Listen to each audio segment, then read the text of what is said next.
ఉన్నారన్నా. ప్రారంభించమంటారా? ప్రారంభించమన్నా. యెషయా గ్రంథం 26వ అధ్యాయము 3వ వచనం. ముందుకు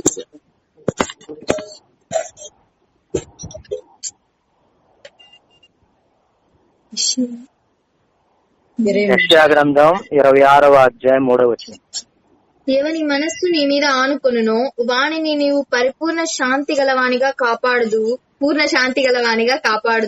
ఏలయనగా అతడు నీ యందు విశ్వాసం ఉంచి ఉన్నాడు. మళ్ళీ చదువు అదే మాట. ఎవని మనస్సు నీ మీద ఆనుకొనునో వానిని నీవు పూర్ణ శాంతి గలవానిగా కాపాడుదు. ఏలయనగా అతడు నీ యందు విశ్వాసం ఉంచి ఉన్నాడు. ప్రార్థన చేయండి అన్న ఒకళ్ళు.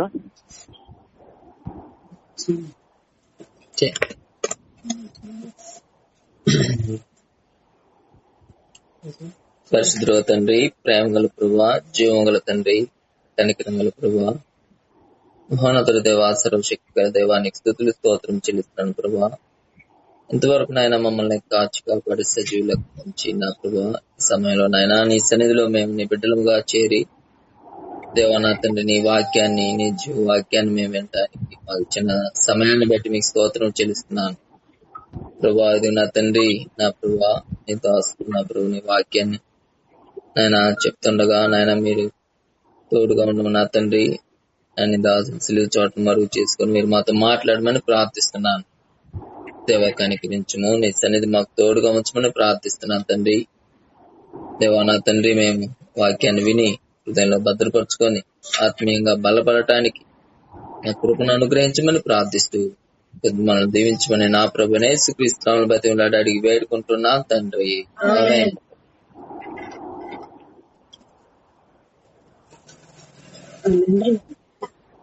అందరికీ ప్రభు అయిన యేసుక్రీస్తు నామమున వందనాలమ్మా. ప్రైజ్ లాడమ్మా. ఇశ్రాయేలీయులు చీకటి రోజుల్లో దేవుడిచ్చిన గొప్ప వాగ్దానం ఇది.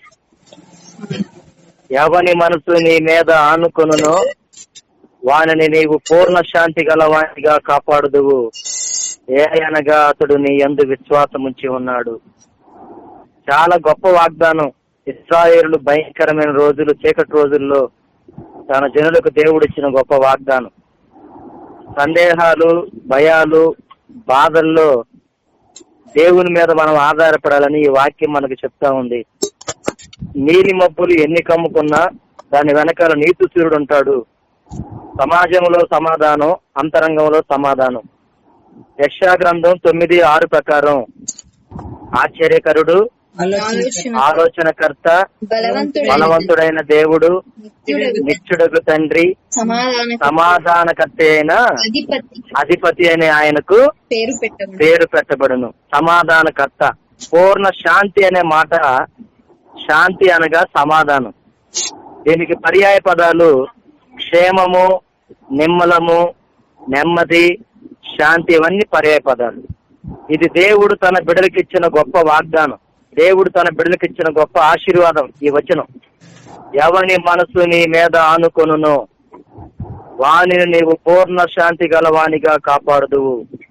ఏలయనగా అతడు నీ యందు విశ్వాసం ఉంచి ఉన్నాడు. వాక్యం అయిపోయేలోపు ఈ మాట మనం కంఠస్థం చేసుకోవాలి. మార్కు సువార్త 4వ అధ్యాయము 39వ వచనం. అందుకైన లేచి గాలిని గద్దించి నిశ్శబ్దమై ఊరకుండమని సముద్రముతో చెప్పగా గాలి అణగి మిక్కిలి నిమ్మలమాయను. దేవుడు మన ప్రభు అయిన యేసుక్రీస్తు సర్వశక్తి గల దేవుడు. ఆయన గాలిని గద్దిస్తాడు, సముద్రాన్ని గద్దిస్తాడు. నిమ్మలముగా అంటే నెమ్మదిగా, ప్రశాంతంగా, శాంతంగా ఉందని అర్థం. గాలిని గద్దించాడు, సముద్రాన్ని గద్దించాడు. కరోనాను కూడా దేవుడు గద్దిస్తేనే శాంతి, నెమ్మది, నిమ్మలం అయ్యేది. దేవుని గద్దింపుకు లోపడాలి ప్రతి ఒక్కళ్ళు. చదవండి ఒక మాట. లోకంలో సమాధానాలు ఎలా ఉన్నాయో నేటి రోజుల్లో ఇర్మియా గ్రంథం 6వ అధ్యాయము 14వ వచనం.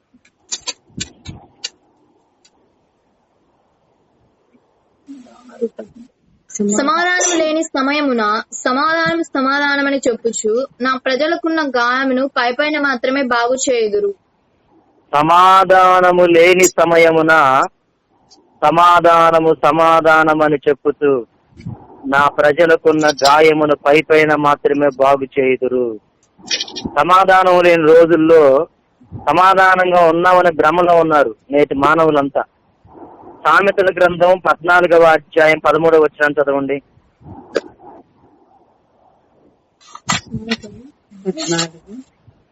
సామెతలు 14:13. ఒకడు నవ్వుచుండినను హృదయమున దుఃఖముండవచ్చును, సంతోషము తుదకు వ్యసనమగు. ఒకడు నవ్వుచుండినను హృదయమున దుఃఖముండవచ్చును, సంతోషము తుదకు వ్యసనమగు. ఇందాక సమాధానం లేకపోయినా సమాధానంగా ఉన్నామని చెప్తున్నారు. ఇప్పుడు పైకి నవ్వుతున్న హృదయంలో భారం ఉంది, వేదన ఉంది, దుఃఖం ఉంది. అంచెదినములలో అపాయకరమైన కాలంలో మనం ఉన్నాం. మనకి సమాధానం ఇచ్చేవాడు దేవుడే. ఆ చదవబడిన వాక్యానుసారంగా లోకంలో సమాధానం ఈ రెండు వచ్చిన మనకి తెలియజేస్తా ఉంది. దేవుడిచ్చే సమాధానం ఎలా ఉంటుందో చూడండి. ఫిలిప్పీ 4:7. ఫిలిప్పీలకు రాసిన పత్రిక 4వ అధ్యాయము 7వ వచనం. అప్పుడు సమస్త జ్ఞానమునకు మించిన దేవుని సమాధానము యేసుక్రీస్తు వలన మీ హృదయములకును మీ తలంపులకును కావలి ఉండును.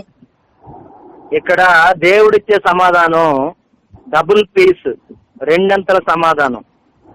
ఒకటి హృదయానికి సమాధానం, రెండు తలంపులంటే మనసుకు సమాధానం. బాడీలీ పీసు, మెంటల్లీ పీస్. ఇప్పుడు టీవీలు, వాట్సాప్లు, ఫేస్బుక్లు, వార్తలు చూసి మనసంతా చెందిపోయి కలవరంలో ఉన్నారు మానవులంతా. మనసులో సమాధానం లేదు, మెంటల్లీ పీస్ లేదు. అదేవిధంగా ఇప్పుడు ప్రస్తుత పరిస్థితులను బట్టి రక్తస్రావం కలిగిన స్త్రీ 12 సంవత్సరాల నుంచి ఆమె రక్తస్రావం రోగంతో బాధపడతా ఉంది. ప్రభు వస్త్రపు చెంగు ముట్టినప్పుడు, కుమారి నీ విశ్వాసమే నిన్ను స్వస్థపరచను, సమాధానము గలదానవే వెళ్ళు అంటాడు. అంటే ఆమె రోగాన్ని బట్టి ఆమెకు సమాధానం లేదు, ఆమెకి శరీరంలో సమాధానం లేదు, చాలా మంది మనసుకు సమాధానం లేదు. ఈ రెండింటిని ఇవ్వగలిగిన వాడు మన ప్రభు అయిన యేసుక్రీస్తు. శరీరానికి ప్రశాంతినిస్తాడు, మనసుకి ప్రశాంతినిస్తాడు. పూర్ణ శాంతినిచ్చే దేవుడు తన జనులకు. లోకంలో సమాధానం ఎలా ఉందంటే పైకి నవ్వుతున్నారు కానీ మనసులో దుఃఖం ఉంది. పైకి సమాధానం చెప్తున్నారు, లోపల సమాధానం లేదు.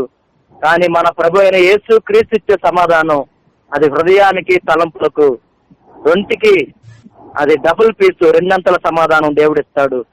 రోమీయులకు రాసిన పత్రిక 5వ అధ్యాయం 1వ వచనం. కాబట్టి విశ్వాస మూలమున మనము నీతిమంతులముగా తీర్చబడి మన ప్రభు అయిన యేసుక్రీస్తు ద్వారా దేవునితో సమాధానము కలిగి ఉందుము. మొట్టమొదటిగా మనం ఎవరితో సమాధానం కలిగి ఉండాలి? దేవునితో సమాధానం కలిగి ఉండాలి. మన పాపాలు దేవునికి మనకు అర్థంగా వచ్చినాయి. ఆ పాపాలు ఎప్పుడైతే తీసివేసుకొని దేవునితో సమాధాన పడతామో అప్పుడే మన ఆశీర్వాదాలు మన జీవితంలో ప్రారంభమవుతాయి. రెండవది, సమస్త మనుషులతో మనం సమాధానం కలిగి ఉండాలి. చదవండి రోమా 12:18. సత్యమైతే మీ చేతనైనంత మట్టుకు సమస్త మనుషులతో సమాధానముగా ఉండుడి. ఒకటి, దేవునితో సమాధానం. రెండు, తోటి వారితో సమాధానం. మూడు, మనలో మనకే సమాధానం. పాపాత్మురాలి స్త్రీతో అంటాడు, నీ విశ్వాసము నిన్ను రక్షించను, సమాధానము గలదానివే వెళ్ళు అని. రక్తస్రావం కలిగిన స్త్రీతో అంటాడు, నీ విశ్వాసం నిన్ను స్వస్థపరచను, సమాధానము గలదానివే వెళ్ళు అని. ఇక్కడ సమాధానం ఒకటి, దేవునితో సమాధాన పడాలి.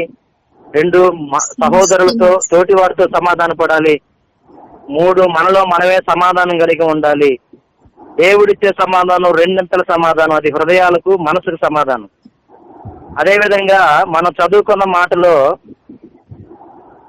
యెషయా గ్రంథం 26:3 చదవండి. ఎవని మనస్సు నీ మీద ఆనుకునునో వానిని నీవు పూర్ణ శాంతి గలవానిగా కాపాడుదు, ఏలైనగా అతడు నీ యందు విశ్వాసం ఉంచి ఉన్నాడు. ఆయనిచ్చే సమాధానం స్థిరమైనది, ఆయనిచ్చే సమాధానం శాశ్వతమైనది. ఎట్లా అంటే కాపుదలతో కూడుకున్నది. ఆ సమాధానం మన దగ్గర నుంచి తొలగిపోదు. వానిని నీవు పూర్ణ శాంతి గలవానిగా కాపాడదు. 121 కీర్తనలో ఉంది ఆయన కాపుదల గురించి. 121 కీర్తన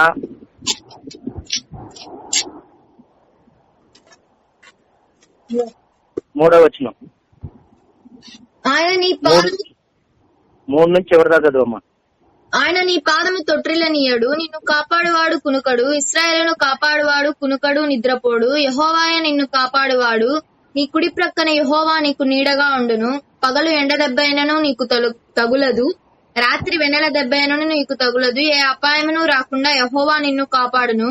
ఆయన నీ ప్రాణమును కాపాడును. ఇది మొదలుకొని నిరంతరము నీ రాకపోకల యందు యెహోవా నిన్ను కాపాడును.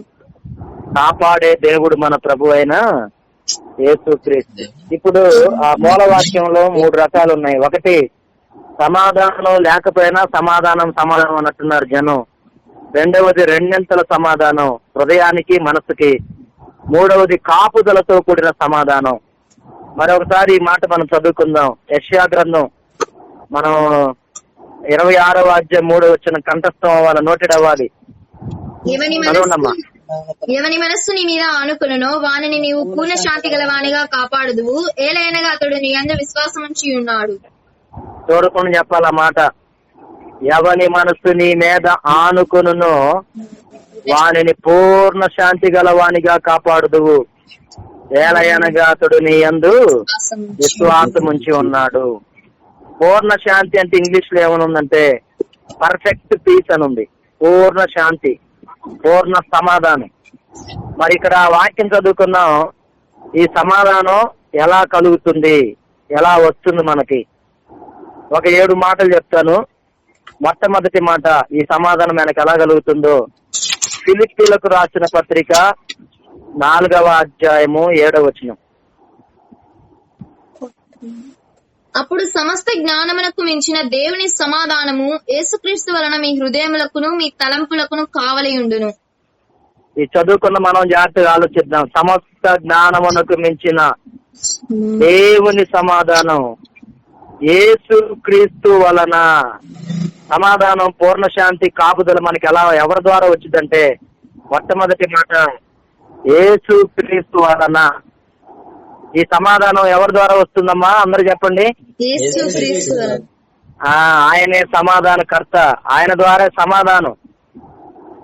యోహాను సువార్త 14:1 చదవండి.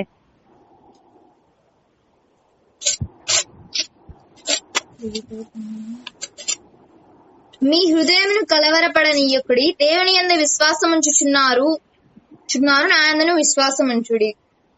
మీ హృదయమును కలవరపడనీయకుడి. లోకం అంతా ఇప్పుడు ఎలా ఉంది? కలవరంలోనే ఉంది, కరోనా కలవరంలో. అయితే దేవుడు నా యందు విశ్వాసం ఉంచండి అని చెప్తున్నాడు.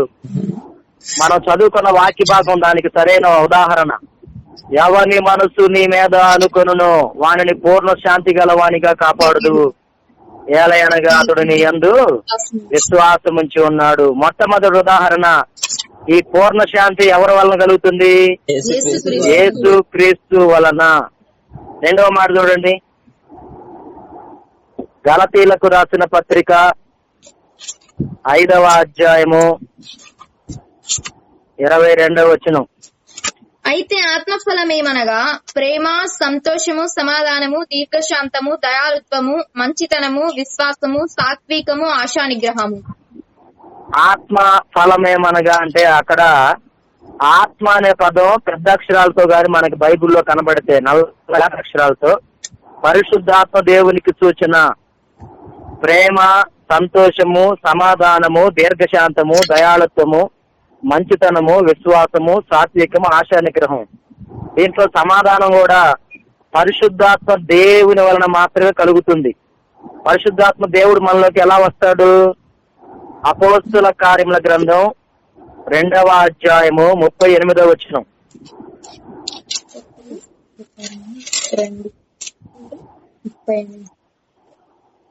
38.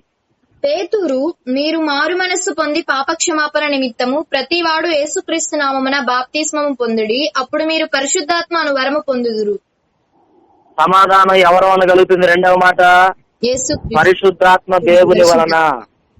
మొట్టమొదటి మాట ఫిలిప్పి 4:7 ప్రకారం యేసుక్రీస్తు వలన ఈ పూర్ణ శాంతి కలుగుతుంది. రెండవ మాట పరిశుద్ధాత్మ దేవుని వలన మనకు పూర్ణ శాంతి కలుగుతుంది. ఇప్పుడున్న కాలాల్లో పరిపూర్ణ సమాధానం మనకు కావాలి.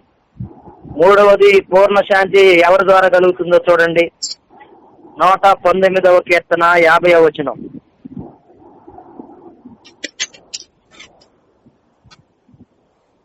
నీ వాక్యము నన్ను బ్రతికించి ఉన్నది, నా బాధలో ఇదే నాకు నెమ్మది కలిగించుచున్నది. నెమ్మది అనే మాట సమాధానానికి, శాంతికి, నిమ్మలానికి పర్యాయపదం. నీ వాక్యము నన్ను బ్రతికించి ఉన్నది, నా బాధలో ఇదే నాకు నెమ్మది కలిగించుతున్నది. మూడవ మాట దేని వలన మనకు శాంతి కలుగుతుంది? వాక్యము వలన. 92వ వచనం కూడా చదవండి. 119:92. నీ ధర్మశాస్త్రము నాకు సంతోషం ఇయ్యని ఎడల నా శ్రమయందు నేను నశించియుందును. ధర్మశాస్త్రమే గాని వాక్యమే గాని మనకు గాని లేకపోతే మన శ్రమల యందు మనం ఏమైపోతామంట? నశించిపోతాం. అందుకే మనం ప్రతిరోజు బైబిల్ చదువుకోవాలా, ధ్యానం చేయాలి. దుష్టుల ఆలోచన చొప్పున నడవక, పాపుల మార్గమున నిలవక, అపహాసితులు కూర్చుండు చోటను కూర్చుండక, యెహోవా ధర్మశాస్త్రమునందు ఆనందించుచు దివారాత్రము దానిని ధ్యానించువాడు ధన్యుడు. అతడు నీతి కాలవల ఎవరైనా నాటబడినది, ఆకు వాడక తన కాలమందు ఫలమిచ్చు చెట్టు. అతడు చేయనదంతయు. పూర్ణ శాంతి ఎలా కలిగిద్ది? ఒకటి యేసు క్రీస్తు వలన, మన ప్రభు అయిన యేసు క్రీస్తు వలన. రెండవది పరిశుద్ధాత్మ. మూడవది వాక్యము వలన. 119, 165 వచ్చినటువంటి. నీ ధర్మశాస్త్రమును ప్రేమించి వారికి ఎంతో నెమ్మది కలదు, వారు తూలి తొట్టిల్లుటకు కారణమేమీ లేదు. చాలా గొప్ప మాట ఇది. నీ ధర్మశాస్త్రమును ప్రేమించు వారికి ఎంతో నెమ్మది కలదు. బైబిల్కి కొత్త చెప్పేసి తలకింద పెట్టుకొని బైబిల్ ముద్దు పెట్టుకోవడం కాదు ప్రేమించడం అంటే.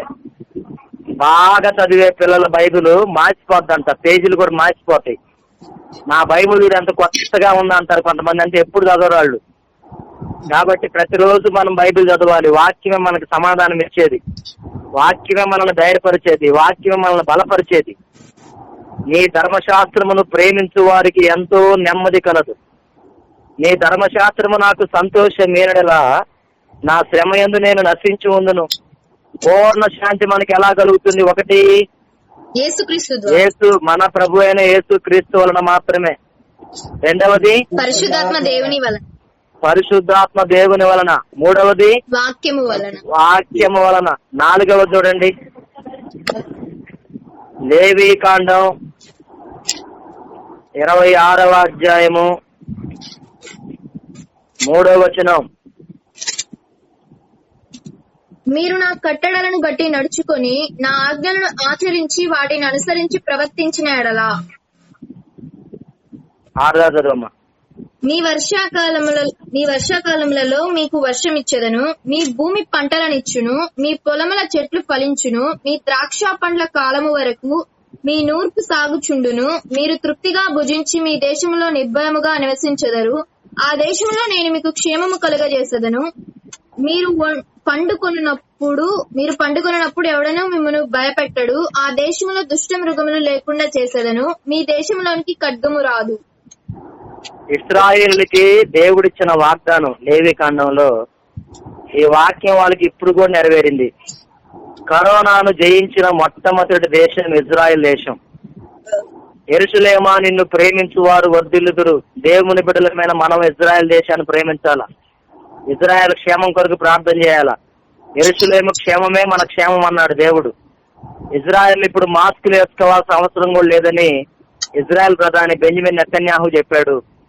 అక్కడ క్షేమం ఇచ్చాడు దేవుడు. ఇంగ్లీష్ లో క్షేమం అనే దగ్గర పీస్ అని ఉంది 6వ వచనంలో. 5వ వచనం చదవమ్మా. మీ ద్రాక్ష పండ్ల కాలము వరకు మీ నూర్పు సాగుచుండును, మీరు తృప్తిగా భుజించి మీ దేశంలో నిర్భయముగా నివసించెదరు. ప్రపంచంలో ఇప్పుడు భయం లేకుండా బ్రతుకుతున్న దేశం ఇజ్రాయెల్ దేశం. నిర్భయంగా ఉన్నారు, కరోనాను జయించారు, మాస్కులు లేకుండా ఉన్నారు. తర్వాత 6వ వచనం చదవమ్మా. ఆ దేశంలో నేను మీకు క్షేమము కలుగజేసెదను.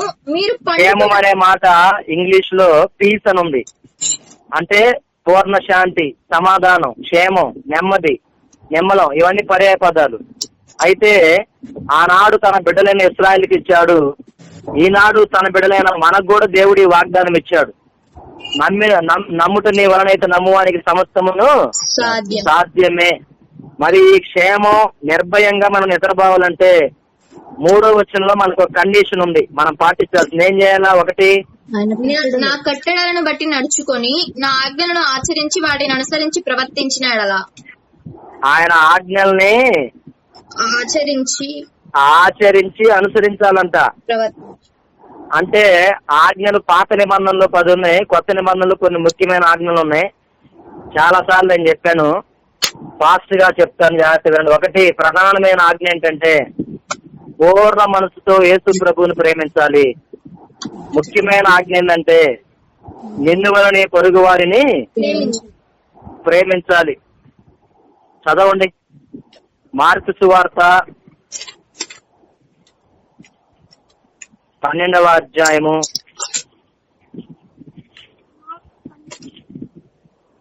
29, 30, 31 వచనాలు.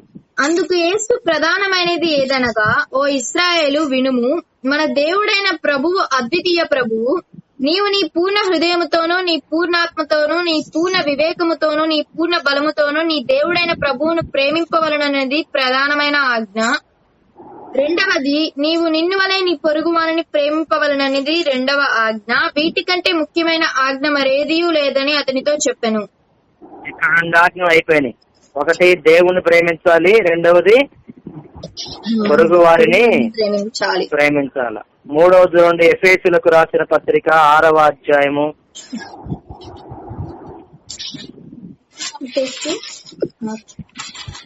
ఎఫెసీయులకు రాసిన పత్రిక 6వ అధ్యాయము 2వ వచనం. నీకు మేలు కలుగునట్లు నీ తండ్రిని తల్లిని సన్మానింపుము, అప్పుడు నీవు భూమి మీద దీర్ఘాయుష్మంతుడవగుదువు. ఇది వాగ్దానంతో కూడిన ఆజ్ఞలలో మొదటిది.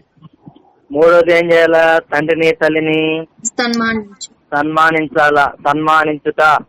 గౌరవించుట, ఘనపరచుట, భయపడుట, లోబడుట. తల్లిదండ్రులకి ఇవన్నీ మనం సన్మానించాలి. వాక్యం చదవటం, వినటం అవన్నీ కాదు, కానీ వారు చెప్పిన మాట మనం వినాలి. మొట్టమొదటి దేవుణ్ణి ప్రేమించాలి, 2వది పొరుగు వారిని ప్రేమించాలి, 3వది తల్లిదండ్రులు ప్రేమించాలా, సన్మానించాలి. 4వది చూడండి, అపోస్తల కార్యముల గ్రంథం 17వ అధ్యాయము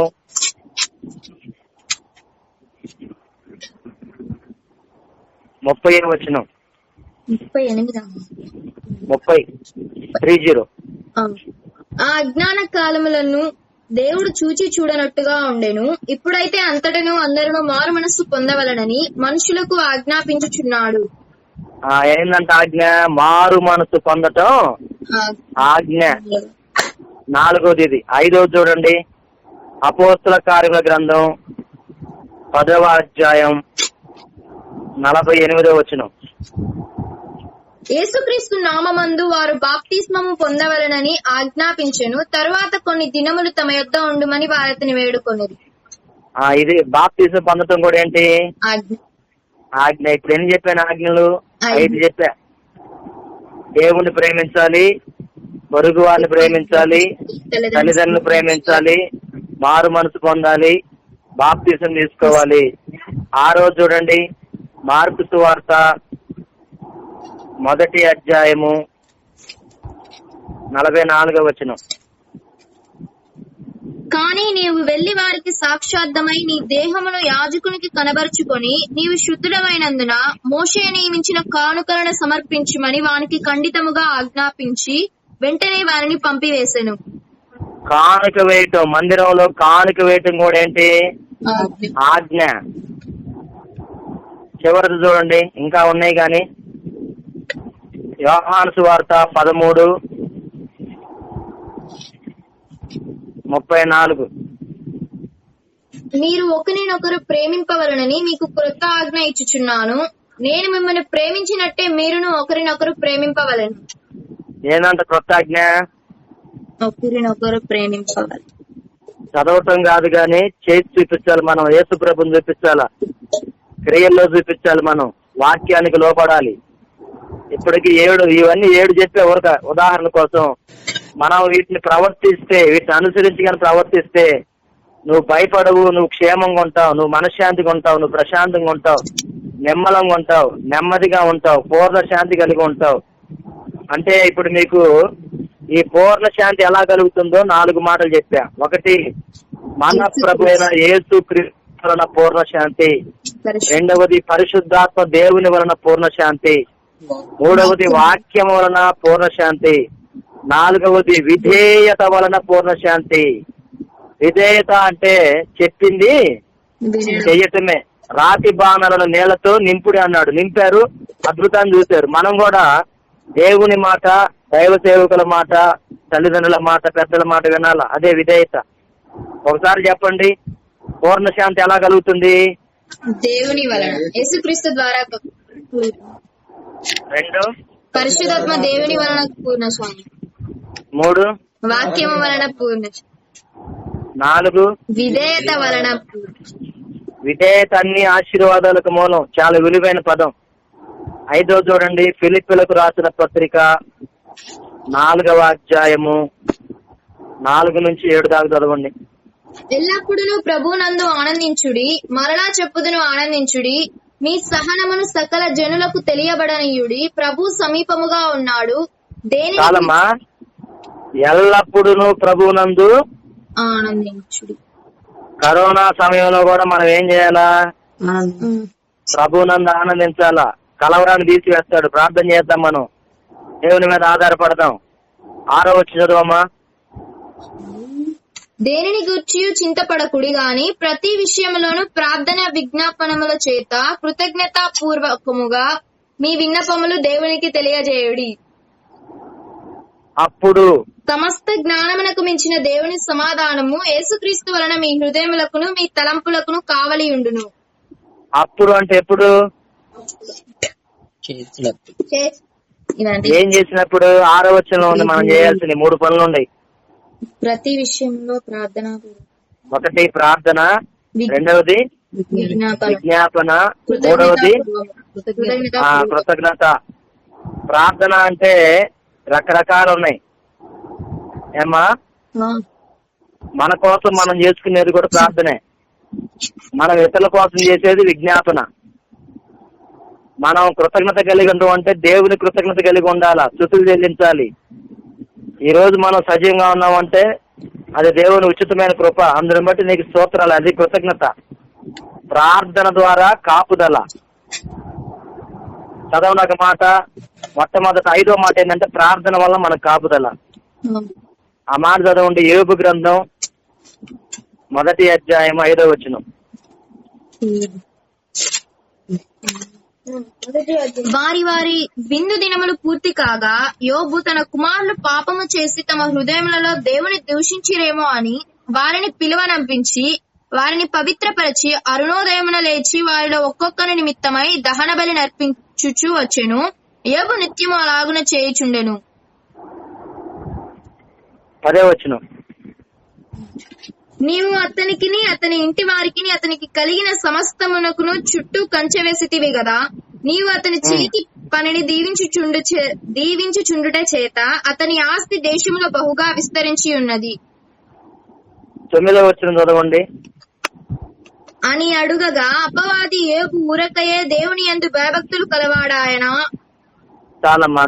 యోబు దేవుని యందు భయభక్తులు గలవాడు, యథార్థవంతుడు, న్యాయవంతుడు, దేవుని యందు భయభక్తులు కలిగి చెడుతనమును విసర్జించిన వాడు. 5వ వచనంలో ప్రార్థనాపరుడు, అరుణోదయం లేచి కుటుంబం మొత్తం కొరకు ప్రార్థన చేస్తాడు. 10వ వచనంలో ఆయన కాపుదల ఉంది. అంటే ప్రార్థన ద్వారా మనకేం కలుగుతుంది? కాపుదల కలుగుతుంది. యెషయా గ్రంథం 38:1.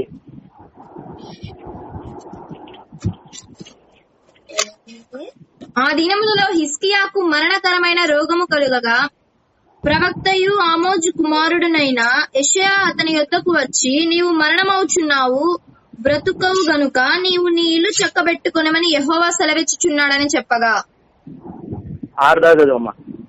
అతడు తన ముఖమును గోడ తట్టు త్రిప్పుకొని, యెహోవా యథార్థ హృదయుడైన సత్యముతో నీ సన్నిధిని నేనెట్లు నడుచుకొంటినో, నీ దృష్టికి అనుకూలముగా సమస్తమును నేనెట్లు జరిగించితినో కృపతో జ్ఞాపకము చేసుకొనమని హిజ్కియా కన్నీళ్లు విడుచుచు యెహోవాను ప్రార్థింపగా, యెహోవా వాక్కు యెషయాకు ప్రత్యక్షమై ఇలాగు సెలవిచ్చెను, నీవు తిరిగి హిజ్కియా యొద్దకు పోయి అతనితో ఇట్లనుము, నీ పితరుడైన దావీదునకు దేవుడైన యెహోవా నీకు సెలవిచ్చినదేమనగా, నీవు కన్నీళ్లు విడుచుట చూచితిని, నీ ప్రార్థన నేను అంగీకరించి ఉన్నాను, ఇంకా 15 సంవత్సరముల ఆయుష్యము నీకిచ్చెదను, మరియు ఈ పట్టణమును నేను కాపాడుచు నిన్నును ఈ పట్టణమును అష్షూరు రాజు చేతిలో పడకుండా విడిపించెదను. ఒక చిన్న ప్రశ్న అడిగితే చెప్పండి అమ్మా, హిజ్కియాని కాపాడింది ఏంటి? ప్రార్థనే. మనలో కూడా ఇప్పుడు కాపాడేది కరోనా కాలంలో ప్రార్థనే. ఎక్కువగా చేసుకోవాలి మనం ప్రార్థన. పట్టుదల కలిగి ప్రార్థన చేయాలి, విసుగక నిత్యము ప్రార్థన చేయాలి, ఎడతెగక ప్రార్థన చేయాలి, ఎల్లప్పుడూ ప్రార్థన చేయాలి. పురుషులు పవిత్రమైన చేతులెత్తి ప్రార్థన చేయాలి. అందరూ ప్రార్థనలో గడపాలా, ప్రార్థన సమయాన్ని కేటాయించుకోవాలి. ఈ భయంకరమైన రోజుల్లో మనల్ని కాపాడేది ప్రార్థనే. హిజ్కియాని కాపాడిన దేవుడు మనల్ని కూడా కాపాడుతాడు. ఇశ్రాయేలును కాపాడు దేవుడు కునుకడు. పూర్ణ శాంతి మనకి ఎలా వచ్చింది? ఒకటి, యేసు క్రీస్తు వలన. రెండవది, పరిశుద్ధాత్మ దేవుని వలన. మూడవది, వాక్యము వలన. నాలుగవది, విధేయత వలన. ఐదవది, ప్రార్థన వలన. ఆరవది, ఫిలిప్పి 4:7. మళ్ళీ చదవండి. 4:6.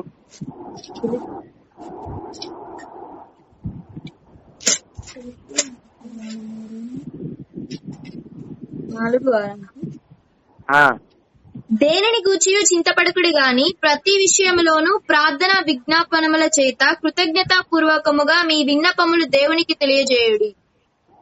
రెండవది అక్కడ ఆ వచనంలో విజ్ఞాపన. ఏమా ఏంటది? విజ్ఞాపన. విజ్ఞాపన అంటే ఎందుకు చూపిస్తా చూడండి. ఆదికాండము 18వ అధ్యాయము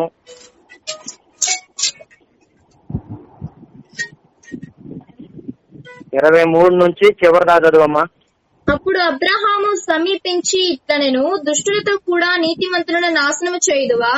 ఆ పట్టణంలో ఒకవేళ 70 మంది నీతిమంతులుండిన యెడల దానిలోనున్న 70 మంది నీతిమంతుల నిమిత్తము ఆ స్థలమును నాశనము చేయక కాయవా? ఆ చొప్పున చేసి దుష్టులతో కూడా నీతిమంతులను చంపుట నీకు దూరమవును గాక. నీతిమంతుని దుష్టునితో సమముగా ఎంచుట నీకు దూరమవు గాక. సర్వలోకమునకు తీర్పు తీర్చువాడు న్యాయము చేయడా అని చెప్పినప్పుడు, యెహోవా సొదొమ పట్టణములో 70 మంది నీతిమంతులు నాకు కనబడిన యెడల వారిని బట్టి ఆ స్థలమంతటిని కాయుదునెను. అందుకు అబ్రహాము, ఇదిగో ధూళియు బూడిదయునైనా నేను ప్రభుతో మాటలాడ తెగించుచున్నాను. 70 మంది నీతిమంతులలో ఒకవేళ 5 తక్కువైనందున ఆ పట్టణమంతయు నాశనము చేయుదువా అని మరలా అడిగెను. అందుకు ఆయన, అక్కడ 45 నాకు కనబడిన యెడల నాశనము చేయనెను. అతడింకా ఆయనతో మాటలాడుచు, ఒకవేళ అక్కడ 40 మందియే కనబడుదురేమో అనినప్పుడు ఆయన ఆ 40 మంది బట్టి నాశనము చేయక యుందునని చెప్పగా, అతడు ప్రభువు కోపపడని యెడల నేను మాటలాడదును. ఒకవేళ అక్కడ 30 మందియే కనబడుదురేమో అనినప్పుడు ఆయన అక్కడ 30 మంది నాకు కనబడిన యెడల నాశనము చేయనెను. అందుకతడు, ఇదిగో ప్రభువుతో మాటలాడ తెగించి తిని, ఒకవేళ అక్కడ 20 మంది కనబడుదురేమో అని అననప్పుడు ఆయన 20 మందిని బట్టి నాశనము చేయకుందుననగా, అతడు ప్రభువు కోపపడిన యెడల నేను ఇంకొక మారు మాటలాడదును. ఒకవేళ అక్కడ 10 మంది కనబడుదురేమో అయినప్పుడు ఆయన 10 మందిని బట్టి నాశనము చేయక యుందునెను.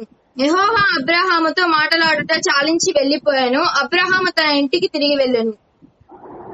6 సార్లు చేశారు ప్రార్థన. 50 మంది ఒకసారి, 45 రెండవసారి, 40 మూడవసారి, 30 నాలుగోసారి, 20 ఐదోసారి, 10 ఆరోసారి. తన కోసమా? ఏమా ఎవరి కోసం చేశాడు? లోతు ఒక్కరి కోసం కూడా చేయలా, సొదొమ గొమొర్రా పట్టణాల కోసం చేశాడు. అందుకే ఆయన విశ్వాసులు తండ్రి అయ్యాడు. అబ్రహాము లాంటి మనసు ఈనాటికి కూడా చాలా మందికి లేదు. ఇతరుల కోసం ప్రార్థన చేయాలి మనం. దేశం కోసం, రాష్ట్రం కోసం, జిల్లా కోసం, మన ప్రాంతాల కోసం, మన ఊరి కోసం, మన పల్లి కోసం, మన జనుల కోసం ప్రార్థన చేసే మనసు మనకు కావాలి, బాధ్యత కావాలి. అప్పుడు మనం పూర్ణ శాంతిని కలిగి ఉంటాం. విజ్ఞాపన అంటే అబ్రహాం చేశాడు. ఎస్తేరు చేసింది. నా జనులు చెప్పాను పొన్న నేను వాక్యం. ఎస్తేరు తన జనుల కోసం, తన వంశం కోసం ఉపవాసం ప్రార్థన చేసింది. సరే ఈ రోజు పరిస్థితుల్లో ఉపవాసం ఉండటం కష్టంగానే, మరీగా అన్నదేనైనా కానీ ఇతరుల కోసం మనం ప్రార్థన చేయాలా. బాధ్యత కలిగి ఉండాలి, రెస్పాన్సిబిలిటీ ఉండాలి, భారం ఉండాలి. విజ్ఞాపన అంటే ఇది మన కోసం మనం చేసేది కాదు, కానీ ఇతరుల కోసం మనం చేస్తే దేవుడు మనకేమిస్తాడంట. యోబు గ్రంథం 42వ అధ్యాయము, యోబు గ్రంథం 42వ అధ్యాయం 10వ వచనం.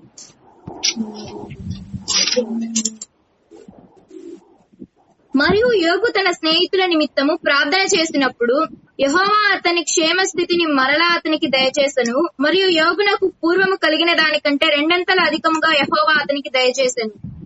యోబు అనారోగ్యంగా ఉన్నాడు, కానీ యోబు తన కోసం చేసుకున్నాడా, స్నేహితుల కోసం చేశాడా? స్నేహితులు.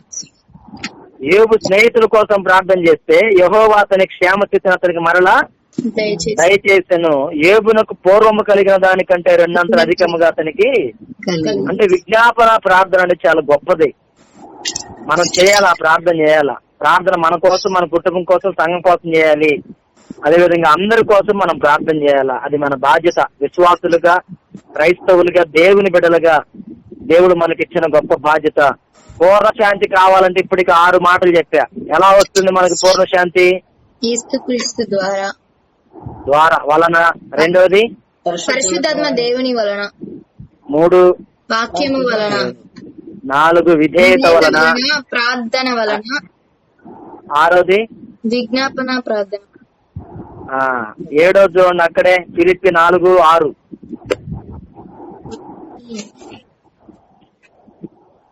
దేనిని గూర్చి చింతపడకుడి గాని ప్రతి విషయంలోనూ ప్రార్థన విజ్ఞాపనముల చేత కృతజ్ఞతా పూర్వకముగా మీ విన్నపములు దేవునికి తెలియజేయుడి.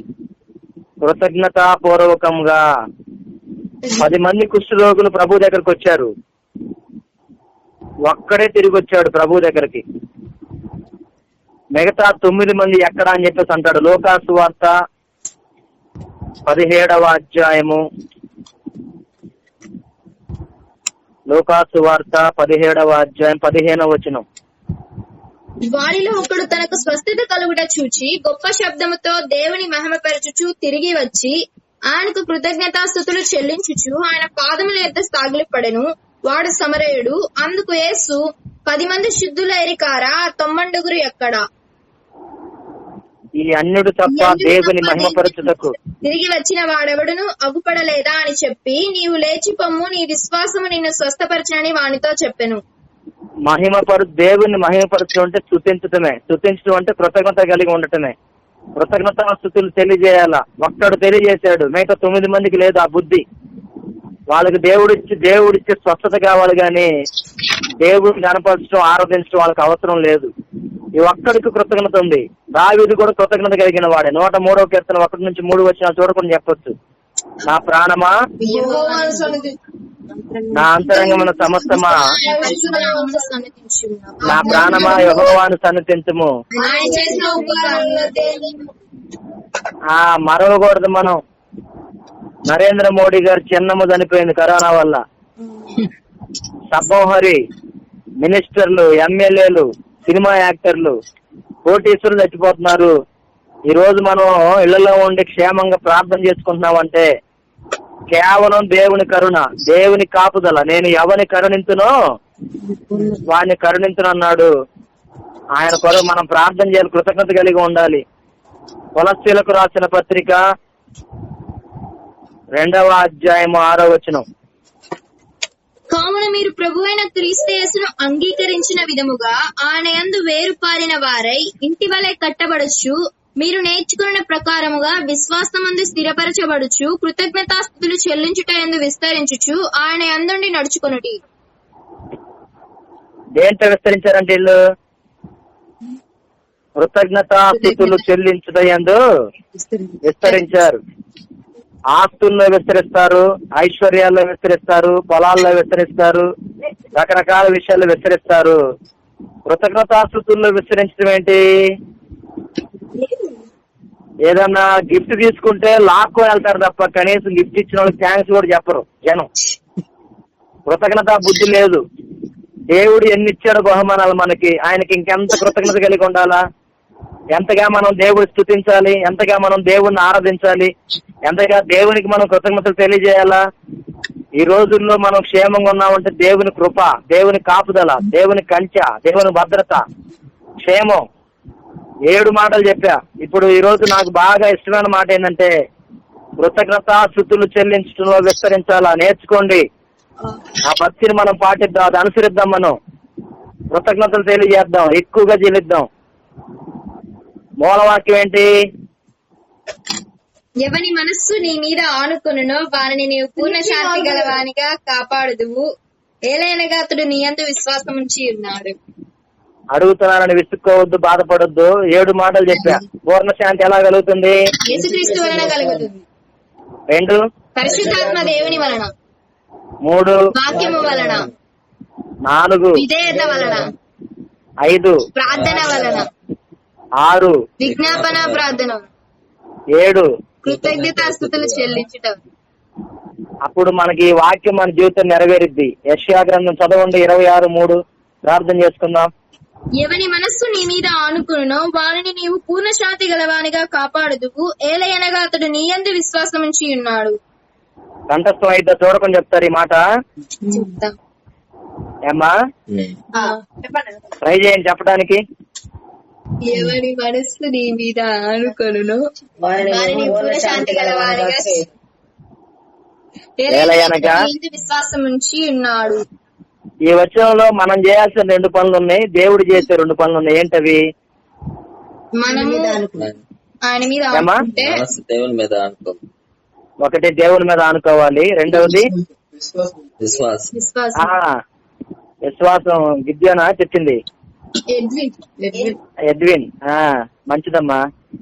సరే, నేను ఇక్కడ నాకు బాగా నచ్చిన మాట ఏంటంటే ఆనుకొనుట అనే దానికి పర్యాయ పదం ఏంటంటే ఆధారపడుట. ఒకటి మన మీద మనం ఆధారపడతాం, 2 మనం మనుషుల మీద ఆధారపడతాం, 3 మనం దేవుడి మీద ఆధారపడతాం. మన మీద మనం ఆధారపడ్డా పక్కన మీద ఆధారపడ్డా మనకు నష్టమే కలిగిద్ది. దేవుడి మీద ఆధారపడితే మనకి మేలు. మనం చేయాల్సిన పనులు 2. ఒకటి ఆనుకోవాలి, 2 విశ్వాసం ఉంచాల, 3 దేవుడు చేసే పనులు 2 ఏంటి? పూర్ణ శాంతి. పూర్ణ శాంతి కాపుదల. చెప్పండి ఏంటి? పూర్ణ శాంతి కాపుదల. ఈ వచనం అంతా నీ గురించి, నీ దేవుడి గురించే. మన గురించి, మన దేవుడి గురించి. పర్సనల్ ప్రామిస్ అన్నమాట. పర్ఫెక్ట్ పీస్ ఇస్తాడు దేవుడు, పూర్ణ శాంతిని ఇస్తాడు. ఎవని మనస్సు నీ మీద ఆనుకొనును వానిని పూర్ణ శాంతి గలవానిగా కాపాడుదు, ఏలయనగా అతడు నీ యందు విశ్వాసం ఉంచి ఉన్నాడు. దేవుడి మాటలు దీవించి ఆశీర్వించును గాక. ప్రార్థన చేయండి ఒకళ్ళు.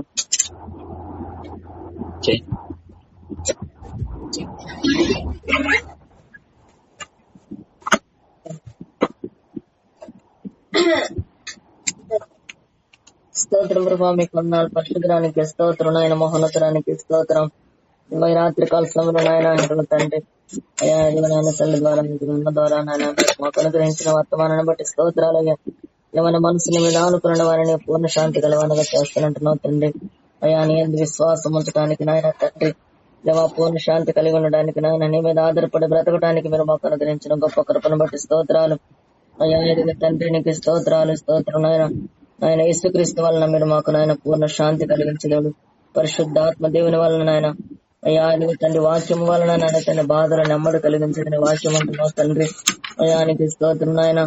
దేవాదిగా విధేయత వలన నాయన పూర్ణ శాంతి అంటున్నావు తండ్రి. అయా ప్రార్థన ద్వారా తండ్రి నీకు స్తోత్రం నాయన. మేము కాపుదలంటే నా తండ్రి విజ్ఞాపన ద్వారా తండ్రి నాయన ఆయన స్తోత్రం పూర్ణ శాంతి కలిగిన వారం ఉంటాం తండ్రి. నీకు స్తోత్రం. వారికి నాయన నీకు స్తోత్రాలు. మీ సన్నిధిలో నాయన అయ్యా అది నీ మీద నాయన అయ్యా నాయన నీ కొరకు ఎదురు చూసే వరంగా ఉంటాను. సహకరించండి. విశ్వాసం ఉంచడానికి తగిన కృప అనుగ్రహించండి. ఇజ్రాయెల్ ప్రజలు నాయన నేను విశ్వాసం ఇచ్చినప్పుడు నాయన వారి దేశాన్ని రక్షిస్తున్నందుకని స్తోత్రాలు. రక్షించిన అయ్యా నీకు వందనాలు తండ్రి. మమ్మల్ని మా కుటుంబాలనైనా మా దేశాన్ని మా సంఘాన్ని నైనా మమ్మల్ని రక్షించమని ప్రార్థిస్తున్నాను తండ్రి. మీరే కృప చూపమని అన్న ద్వారా మీరు ఇచ్చిన వర్తమానాన్ని బట్టి స్తోత్రాలు. నా నామానికి మహిమ ఘనత ప్రభావం కలుగునట్టు సహించమని యేసయ్య పరిశుద్ధ నామమున అడిగి వేడుకుంటున్నాం తండ్రి, ఆమేన్. ఆమె మన తండ్రి అయిన దేవుని యొక్క ప్రేమ, మన ప్రభు అయిన యేసు క్రీస్తు యొక్క కృప, పరిశుద్ధాత్మ దేవుని యొక్క అన్యోన్య సహవాసం మనకును మన కుటుంబాలకును సార్వత్రిక సంఘములో సకల పరిశుద్ధులకును తోడే ఉండును గాక. ఆమేన్. అందరికి వందాలమ్మా. Praise Lord uncle. Praise Lord అమ్మా.